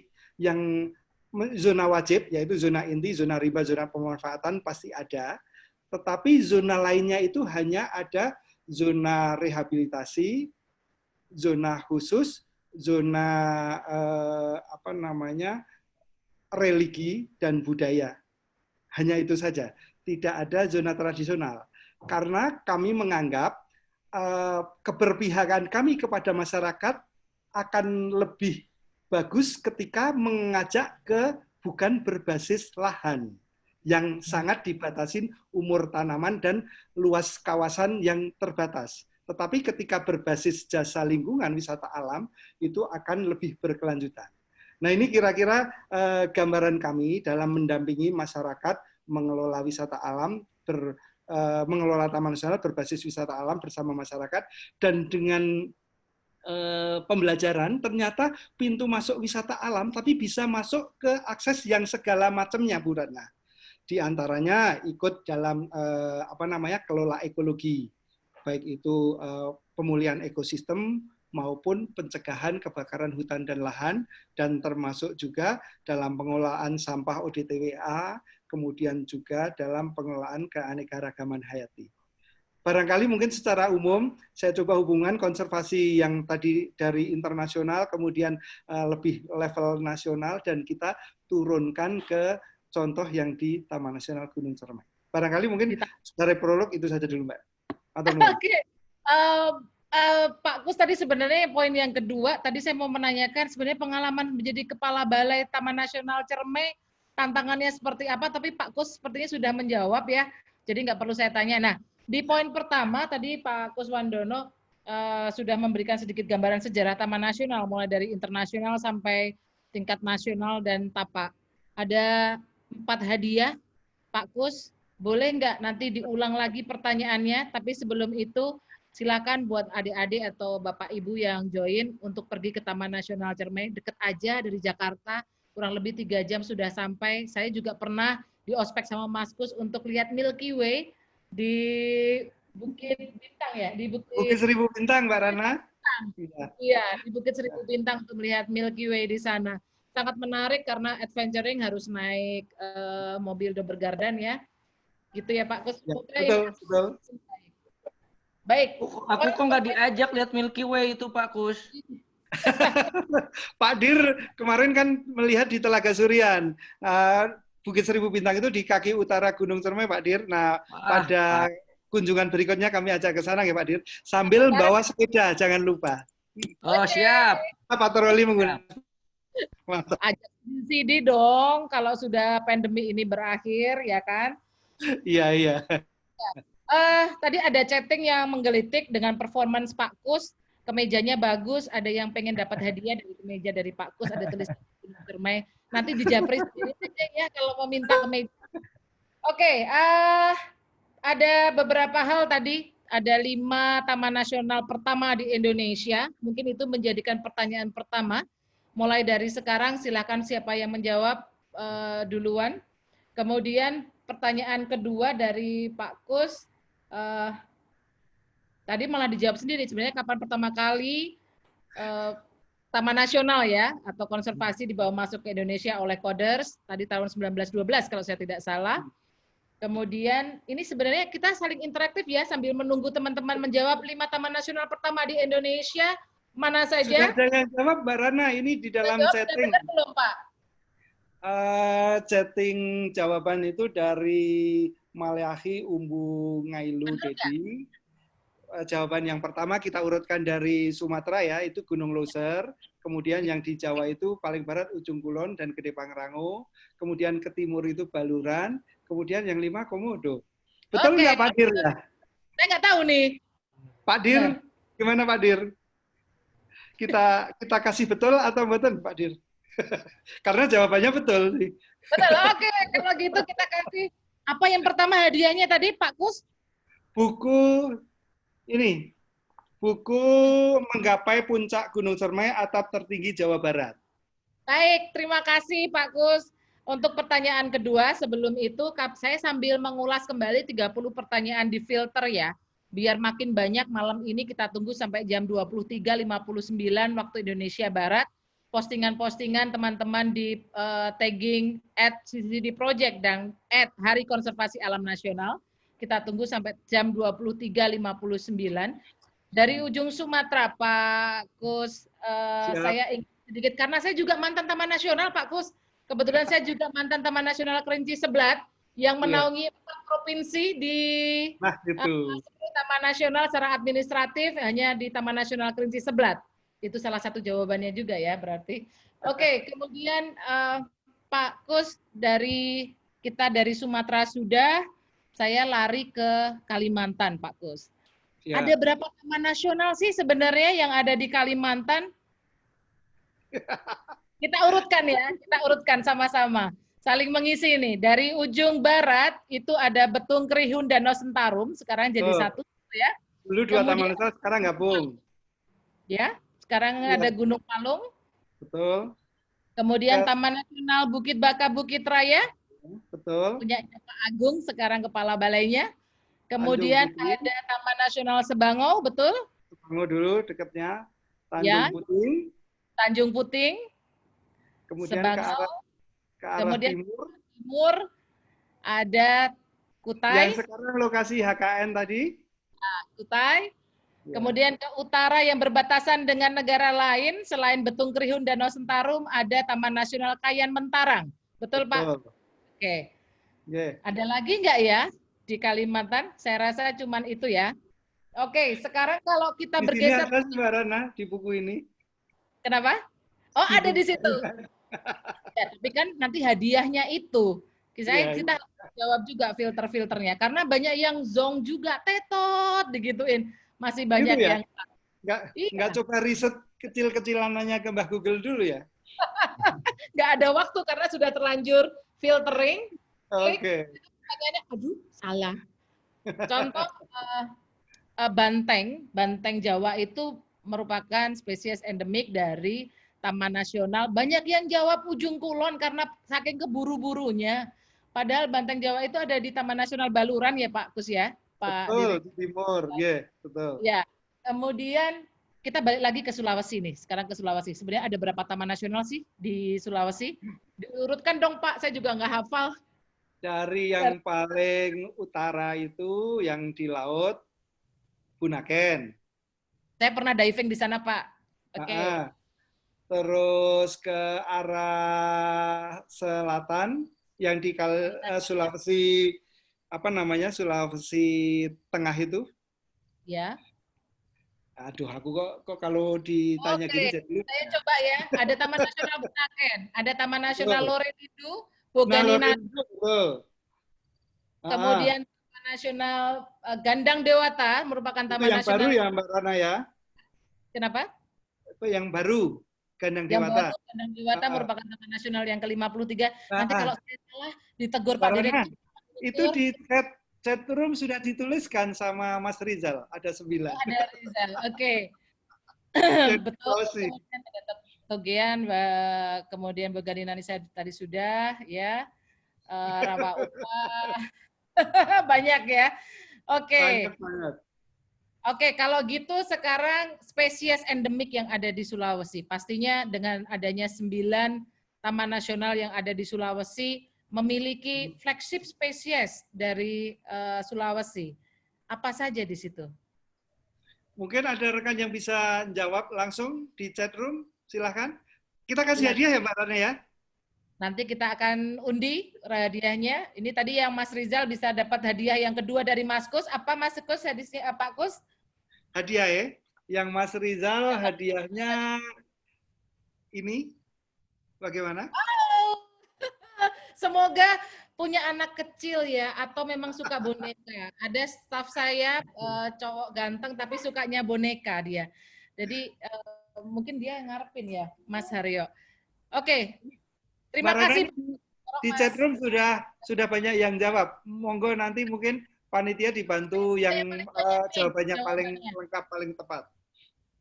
Saya minta jawaban flagship spesies dari Pulau Sulawesi yang paling banyak menjawab. Jadi ini ada yang satu-satu, ada rangkong Sulawesi, kemudian ada Tarsius. Tapi tolong dalam satu chat banyak menjawab. Komplit ya. Komplit, ya. Komplit. Ini ada Nur Laili Khoirun Umah menjawab, ada Anoa, ada Maleo, kakak tua kecil jambul kuning. Memang benar ya dari Sulawesi ya, kakak tua jambul kuning. Yang saya tahu sih dari NTT ya. Iya, betul. Ya, jadi salah ya. Oke, Anoa, Maleo, ada yang banyak? Ini yang paling bawah barusan. Rizal. Ini ada Pak Agus Prambudi Dharma dari Biologi UHAMKA. Ada Maleo, Tarsius, kakak tua juga bukan. Jadi mana sih? Oh, Pak Arif Yoga Pratama, ada Anoa, ada Babi Rusa. Ya, betul. Kemudian mana lagi lari? Tarsius. Ada Tarsius, betul. Maleo, burung maleo. Kemudian monyet hitam Sulawesi.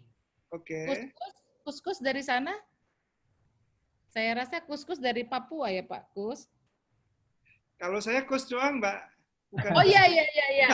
Kalau kita digabungkan jadi kuskus. Satunya Kusmandono, satu lagi Kusuma. Oke, kuskus. Oke, belum ada yang benar. Pak Safei, Julang Sulawesi atau Rangkong Sulawesi? Karena saya duta Rangkong Indonesia untuk membuat serak Rangkong Gading 2018-2028. Kemudian Maleo, Yaki, Anoa, kupu-kupu dari Sulawesi Selatan, dan Tangkasi Tarsius. Oke, kalau gitu saya kunci dari... Ini yang bawahnya masih lebih komplit lagi, Mbak. Masih ada lagi? Oke, sorry. Jadi ada Eva Fitriani. Nah, kuskus ini yang saya masih ragu ya, ada yang ahli spesies di sini untuk membuktikan, coba dicek di Google, Mas. Apakah kuskus merupakan endemik dari Sulawesi? Yang saya tahu dari Papua. Oke, itu nanti kita kunci, kita lihat, cek apakah Mbak Eva Fitriani sebagai challenging yang paling banyak untuk mendapatkan hadiah yang ketiga dari Pak Kuswandono. Hadiahnya apa? Sulawesi, kuskus. Oke, Sulawesi. Oke. Hadiahnya apa, Mbak? Yang paling banyak tadi Mbak Eva Fitriani, hadiah ketiga dari Pak Kuswandono apa nih?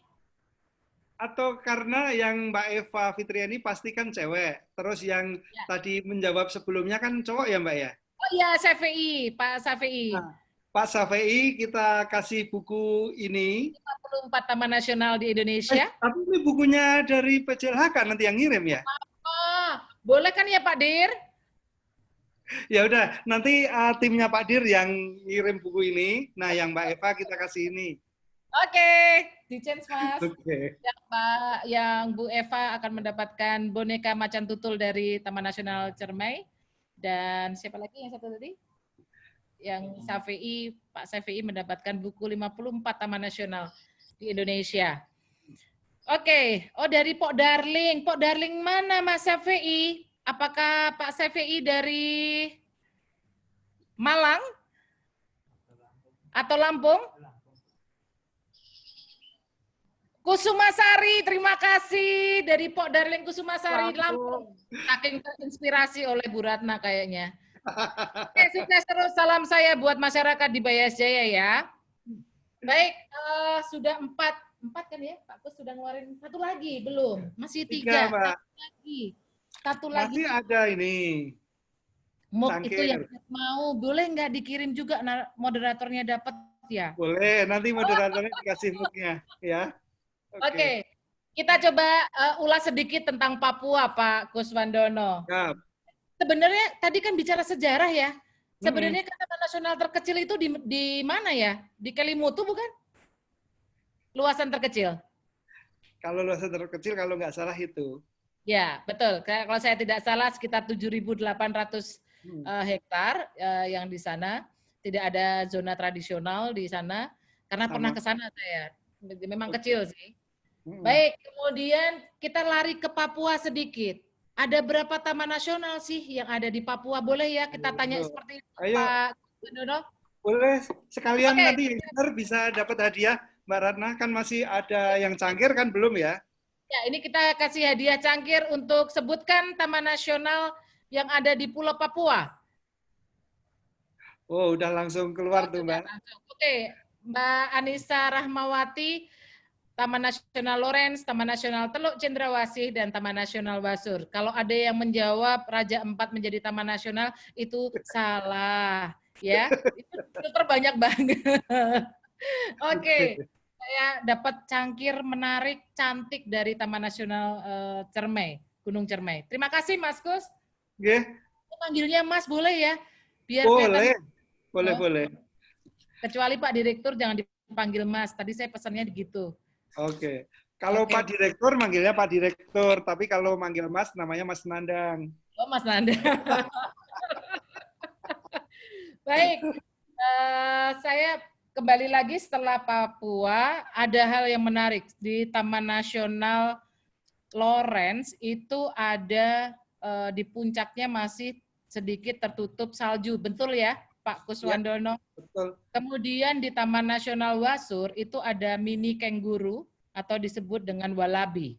Nanti kalau ada kuis lagi, jangan sampai kelupaan loh ya.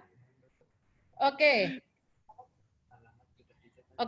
Saya minta untuk bagi para pemenang yang sudah tadi diumumkan, mohon ini dari tim admin sudah mengechat Japri untuk direspon biar hadiah bisa dikirimkan. Baik, Pak Kuswandono, terima kasih. Ada pesan dan harapan untuk generasi muda dalam nanti kalau pergi atau jalan ke Taman Nasional, seperti apa sih harapannya sebagai kepala balai biar enggak emosi? Oke, sebenarnya pesannya itu untuk kita semua, bukan hanya generasi muda. Taman Nasional kan hutan konservasi, bukan berarti khususnya Taman Nasional tidak boleh diapa-apakan, bahkan semacam cagar alam pun itu hutan konservasi, tapi tidak untuk kegiatan wisata. Tapi poinnya begini, kita harus pahami untuk dikenali semua hutan konservasi kita, apalagi Taman Nasional kita itu ada 54. Nah, kalau kita sudah mencoba mengenali, kita bisa mencintai dengan cara yang baik dan benar. Salah satu contohnya adalah kita apresiasi rekan generasi milenial menjadi pecinta alam atau sekedar traveler. Tetapi tolong pahami dan lakukan mencintainya itu dengan benar. Di situ bisa jadi sudah ada aturan atau prosedur tetapnya. Ikutin saja, jangan dilanggar. Karena itu bukan mempersulit, karena salah satunya untuk menjaga adik-adik atau rekan-rekan pecinta alam atau traveler atau pendaki gunung itu agar selamat. Itu sudah dibuat begitu. Dan yang penting lagi, contohnya misalnya kita menjadi pendaki gunung pecinta alam. Dari aturan atau protap yang dibuat itu juga untuk membantu mengoptimumkan pergerakan ekonomi lokal. Jadi kalau semangatnya mendaki gunung itu dulu itu menunjukkan sebagai pendaki gunung sahabat alam sejati. Bahkan mungkin bisa jadi jaketmu penuh lambang kegagahan. Banyak tertempel. Tetapi ternyata di balik itu ada ekonomi lokal, masyarakat pelaku wisata alam yang hidup dari situ. Jadi jangan pelitlah untuk berbelanjanya di lokal dan ikuti peraturan ataupun norma adat dan etika yang berlaku. Jangan sungkan-sungkan sekarang melakukan riset kecil-kecilan terkait tujuan lokasi yang mau dituju itu gampang. Nah nanti ini bisa diperdalam dengan Mas Harley, Mbak Ratna, karena di dalam buku yang ini tadi beberapa etika untuk menjadi pecinta alam, pendaki gunung juga sudah ditulis oleh Mas Harley juga. Mungkin pesannya itu, jangan menjadi pecinta alam yang abal-abal, tapi menjadi pecinta alam yang sesungguhnya. Ya, pecinta alam yang bukan kaleng-kaleng gitu ya bahasanya Itu Pak. dia. Yang kaleng-kaleng cukup ininya saja, cangkirnya saja. Cukup cangkirnya Iya. saja. Mbak Baik, Rana, satu hal lagi. Ini kan tadi masih ada 4. Nanti monggo ini dijadikan hadiah kuis waktu Mas Harley, ditambah 1 gantungan kunci. Gantungan kuncinya itu ini. Oke, ada 4 emblem dan 1 gantungan kunci dari Taman Nasional Gunung Cermai ya. Nah, kuisnya untuk Mas Harley ya. Oke, Monggo. kuisnya untuk Mas Harley. Tapi saya nanti akan membuka 1 pertanyaan Pak Kuswandono sebelum diakhiri. Kata kunci sebelum diakhiri adalah Pak Kuswandono mengingatkan, mencintai dengan benar. Hati-hati, mencintai dengan benar bisa saya artikan jangan merusak sistem yang sudah ada. Sistem itu bisa norma, juga bisa aturan yang ada. Be there and be them. Jadilah dan bekerja bersama-sama di sana dan hormatilah dari norma-norma yang ada. Begitu ya Pak Kuswandono. Betul Baik. sekali Mbak Ratna. Saya membuka 1 floor penanya. Ini ada Pak Sony Wicaksono. Bisa Pak Sony ada yang mau ditanyakan kepada Pak Kuswandono? Pak Sony monitor? Monggo Pak Sony. Pak Sony, atau ada yang lain? Silakan untuk bertanya kepada Pak Kus.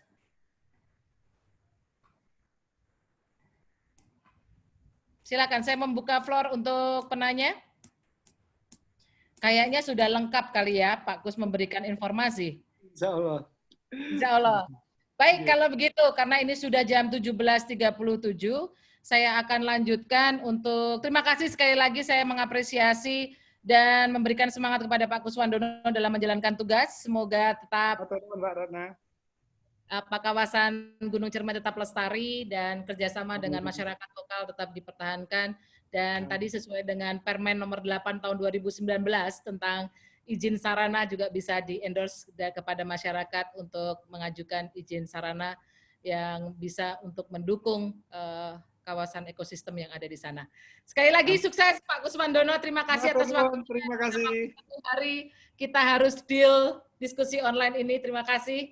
Salam tangguh, salam konservasi. Saya lanjut ke narasumber kita yang terakhir, pegiat alam kita. Siapa sih yang nggak tahu dengan Mas Harley gitu ya? Kalau kalian seorang pencinta alam yang biasa nulis buku, sering posting gunung gitu, nggak akan asing dengan Mas Harley Besasta. Mas Harley yang saat ini sedang ke Kutacane, silakan Mas Harley. Saya ada sedikit dari tadi itu dari birokrat nih yang ngomong. Tadi semuanya dari pemerintah. Sebenarnya bagaimana sih pandangan pegiat alam atas pengelolaan kawasan konservasi di Indonesia? Mas Harley kan sudah kemana-mana nih, dari ujung Sumatera sampai ujung Papua, dan berinteraksi dengan Kementerian Lingkungan Hidup dan Kehutanan beserta jajarannya. Sebenarnya pandangan Mas Harley sebagai pegiat alam, proses atau perjalanan menuju corrective action tersebut seperti apa? Silakan Mas Harley. Sebelumnya selamat sore, terima kasih Mbak Ratna dan teman-teman diajak join ke sini juga. Mohon izin Pak Dirjen, Pak Direktur, dan Mas Kus. Ini gambar masih di Medan nih. Berni dulu kebetulan mau menuju Kutacane gitu ya. Kutacane. Jadi kemarin juga dari Merbabu, saya dari 14 di Merbabu juga, dan baru tadi pagi terbang dari Semarang langsung ke sini untuk di acara di Taman Nasional Gunung Leuser. Sebelumnya ngucapin selamat Hari Konservasi Alam Nasional. Kali ini kita tidak bersama-sama. Ya, Mbak Ratna dan Mas Kus. Tadi kalau bicara, iya, tadi udah menarik sih. Tadi Pak Dirjen juga bilang, Pak Mas Kus, Pak Direktur, ini banyak hal menarik. Kalau saya gini, pengalaman kali Mbak ya, pengalaman. Kalau pengalaman saya sih keliling-keliling ketika dulunya sih gini deh. Dulunya sih saya sama aja sih, bodo amat gitu lah. Jalan-jalan aja gitu. Ya sembarangan aja lah. Kadang sampah bodo amat juga. Ya, itu dialamin. Tapi seiring berjalannya waktu, ini menurut saya sih seiring berjalannya waktu harusnya kena racun. Seiring berjalannya waktu harusnya begitu kita makin banyak kenal, makin banyak keliling, makin banyak bertemu masyarakat, berinteraksi dengan alam, bertemu masyarakat, harusnya alam yang mengubah perilaku kita kan ya. Jangan justru kita yang mengubah perilaku alamnya. Itu. Nah, bagaimana itu experience, harusnya pengalaman itu oke gini ya, bisa udah puluhan kali kemana-mana atau puluhan mungkin ratusan kali nih keliling-keliling. Coba kembalikan kembali pada diri kita misalnya. Ada yang berubah nggak sih cara berperilaku kita berwisata? Kalau masih sama aja, berarti nggak dapet perjalanannya gitu. Cuma dapet, wah cakep ya, keren ya tempatnya, bagus, foto selesai. Tapi cuma dapet itu gitu. Tapi nggak mengubah perilaku kita berkeliling. Banyak contohnya misalnya.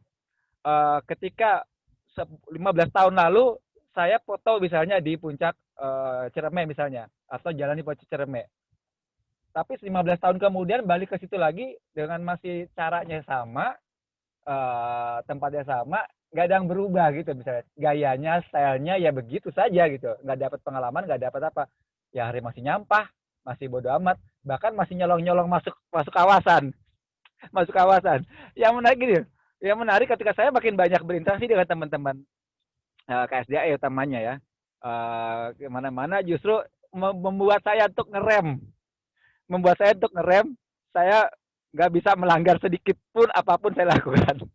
Begitu saya melanggar sedikit, apalagi ketika sudah nulis artikel, nulis berbagai artikel ataupun buku ataupun berinteraksi ataupun kita memberi informasi sharing kepada teman-teman, itu ternyata membuat kita ngerem untuk tidak melanggar apapun yang terjadi di kawasan. Atau misalnya gini, masalahnya udah pernah kesana dong. Gue tahu tempat itu, tapi gue nggak bisa berbuat apa-apa. Karena apa? Itu kawasan yang dilarang untuk kita masuk saat ini, gitu loh. Jadi ada kita kasih tahu, karena nggak semua orang, nggak semua tempat bisa dimasukin, nggak semua tempat bisa didatangin dengan seenaknya. Karena ada yang punya rumah. Kalau saya ngomong yang punya rumah, berarti kan pengelola itu yang punya rumah ya Mbak ya. Taman Nasional pengelolanya punya rumah. Dan yang punya rumah itu yang mengizinkan kamar mana yang boleh dimasukin, kamar mana yang nggak boleh. Kamar pribadi pun kan nggak sembarangan juga bisa masuk. Oh, diizin juga. Oh, diizinin kok sama pengelola, tapi ada izin khususnya kalau kita bilang simak sih kali ya mau ada penelitian misalnya. Itulah. Kalau berdasarkan pengalaman atau juga misalnya tentang kondisi ya tempat-tempat kawasan ya. Menarik. Saya banyak juga ketemu dengan para kepala-kepala balai, atau tokoh-tokoh kepala balai yang punya inovasi dan menurut saya ketika berdiskusi itu keren. Jadi berdiskusi berani terbuka.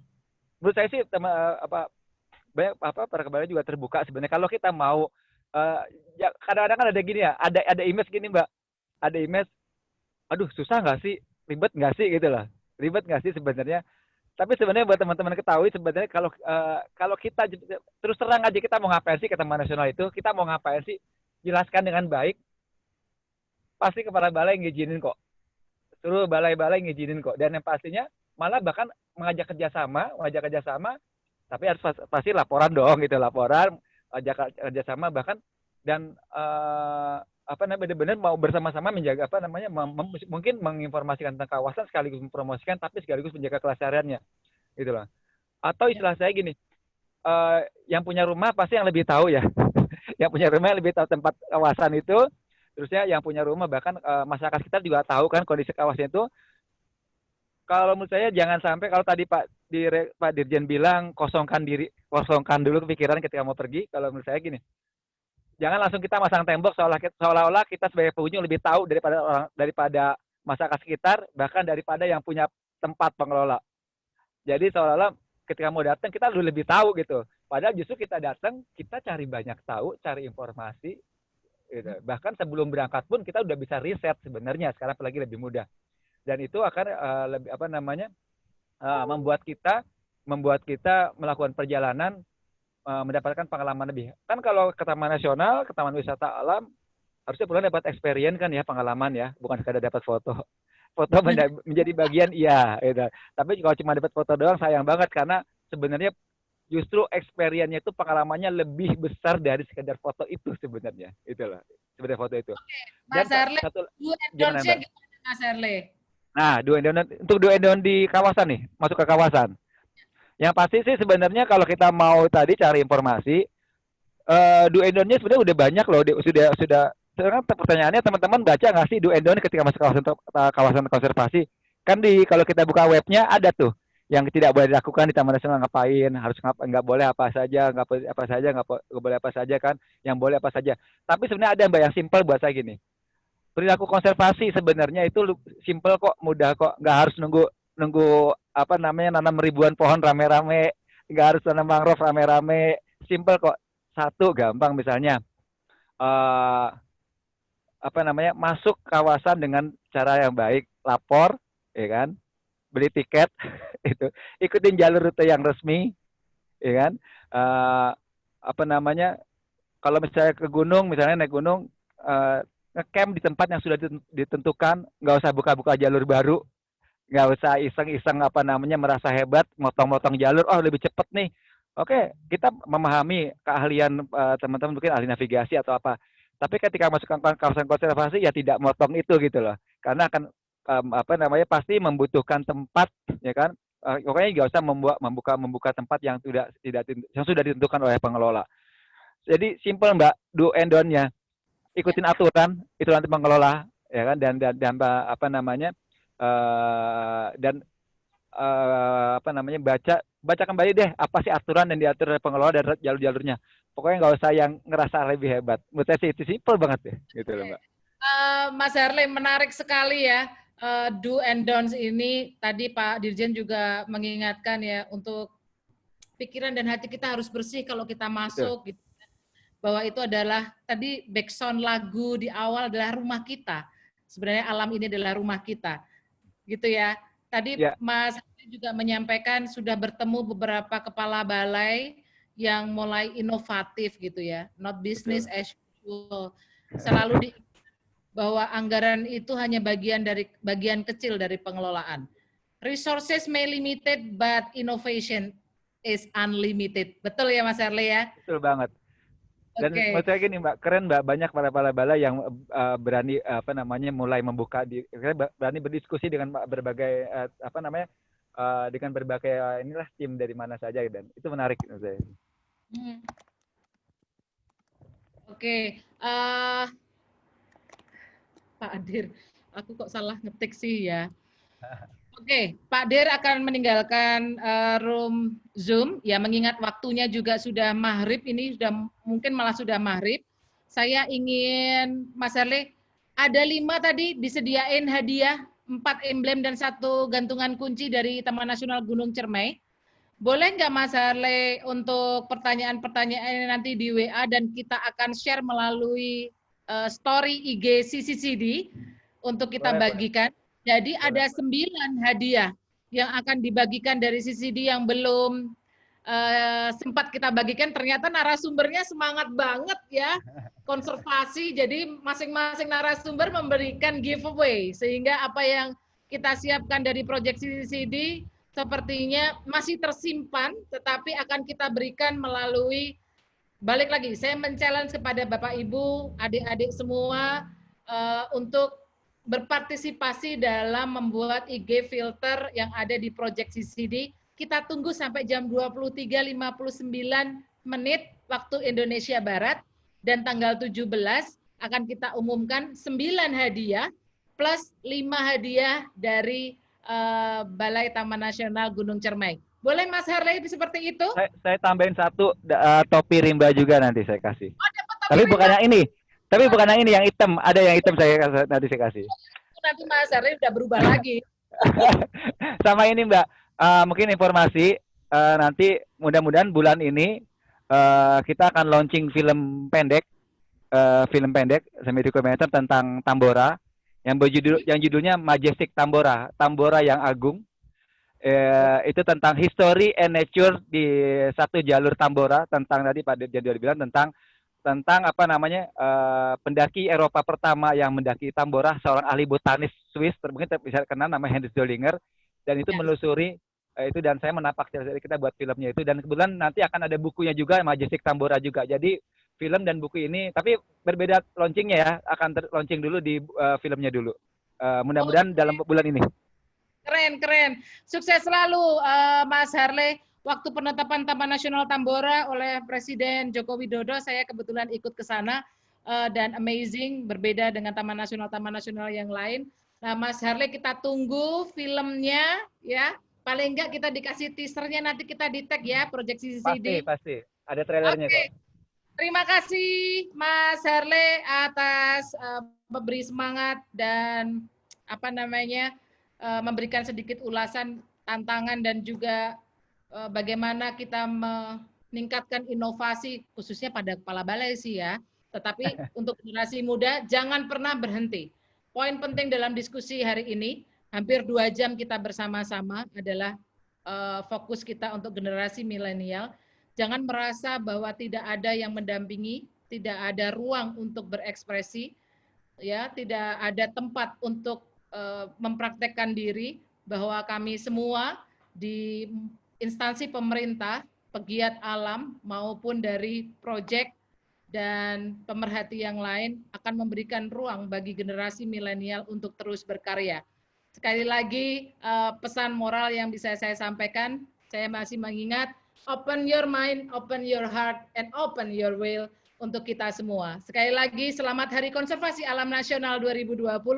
Salam konservasi, salam tangguh. Saya mohon maaf apabila dalam memoderatori ada kesalahan atau kekurangan. Sekali lagi terima kasih buat teman-teman yang sudah hadir. Sekitaran ada 110 orang yang join tadi melalui Zoom dan chatting live IG. Sekali lagi terima kasih, kita tunggu filternya di posting sampai hari ini. Terima kasih, Assalamualaikum. Salam tangguh, salam konservasi semuanya. Terima kasih semuanya. Keren, hidupin kamera. Terima kasih, Bu.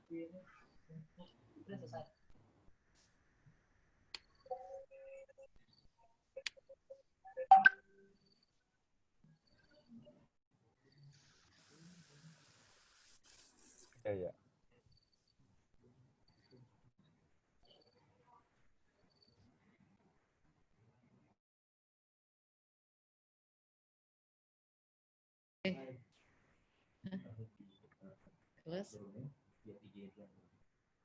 Oke, ini aku mati.